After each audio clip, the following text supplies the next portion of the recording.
नमस्कार, देख रहे हैं आप SPN9 न्यूज़ और मैं हूं आपके साथ प्रतीक मिश्रा। कोरोना वायरस की चपेट में इस वक्त सबसे अधिक अगर कोई देश है तो वो है अमेरिका, जहां पर अब तक इसके 7,63,836 मामले सामने आ चुके हैं। इस जानलेवा वायरस की चपेट में आने के बाद 40,555 मरीज यहां पर अब तक अपनी जान गंवा चुके हैं। यदि पूरी दुनिया में दिसंबर से लेकर अब तक हुए कोरोना वायरस के फैलाव की बात करें तो चीन का वुहान शहर, जहां दिसंबर में इसकी शुरुआत हुई थी, वहां पर अब ये काबू में आ चुका है। लेकिन इससे 12,000 किलोमीटर दूर स्थित अमेरिका के न्यूयॉर्क में इससे सबसे ज़्यादा अधिक असर देखा जा रहा है। इन सभी के पीछे छिपे कारणों को हमारे लिए जानना बेहद ज़रूरी है। ऐसे कई कारण बने जिनकी वजह से अमेरिका में हालात इतने बेकार होते चले गए। तो आइए हमारी इस रिपोर्ट में जानते हैं कि आखिर कैसे अमेरिका कोरोना का केंद्र बन गया। नंबर 1, चीन के वुहान में पहला मामला सामने आने के बाद 19 जनवरी को अमेरिका के वॉशिंगटन में इसका पहला मामला सामने आया था। इसके बाद लगातार इसके मामले अलग अलग राज्यों में सामने आने लगे थे। बावजूद इसके अमेरिकी प्रशासन का ध्यान इस पर काफी देर से गया। 22 मार्च को राष्ट्रपति ट्रंप ने मेजर डिजास्टर घोषित किया था और गवर्नर ने घर से बाहर ना निकलने की हिदायत दी थी। इस प्रतिबंध को बाद में 4 मई तक के लिए बढ़ा दिया गया।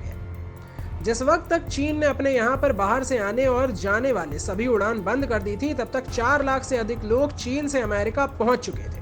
अमेरिका ने अपने यहाँ पर विदेशों से आने वाले विमानों की आवाजाही को रोकने में काफी देर कर दी थी। इतना ही नहीं, 16 मार्च तक भी अमेरिका ने इसको सभी देशों के लिए एक समान तौर पर लागू नहीं किया था।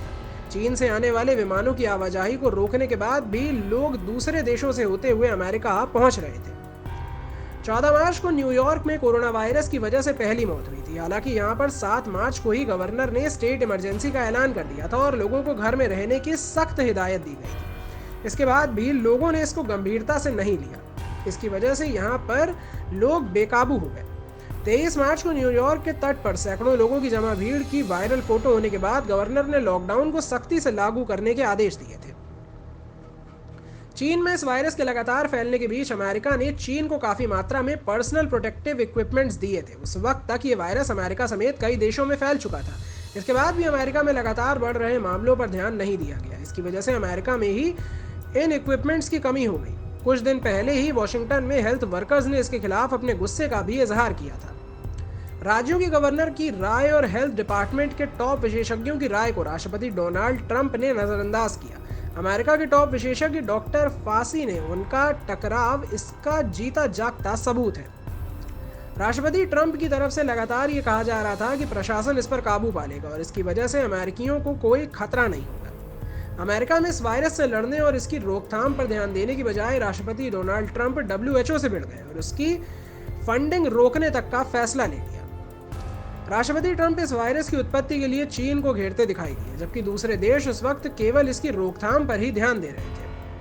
कैलिफोर्निया, न्यूयॉर्क, मिशिगन, वॉशिंगटन में हेल्थ वर्कर्स ने 2 दिन पहले ही सड़कों पर उतरकर वेंटिलेटर, मास्क, गाउन की कमी के खिलाफ प्रदर्शन भी किया था। तो ये थे कुछ ऐसे कारण जिनके चलते अमेरिका कोरोना का केंद्र बन गया। नेक्स्ट SPN9 न्यूज के लिए प्रतीक मिश्रा की रिपोर्ट।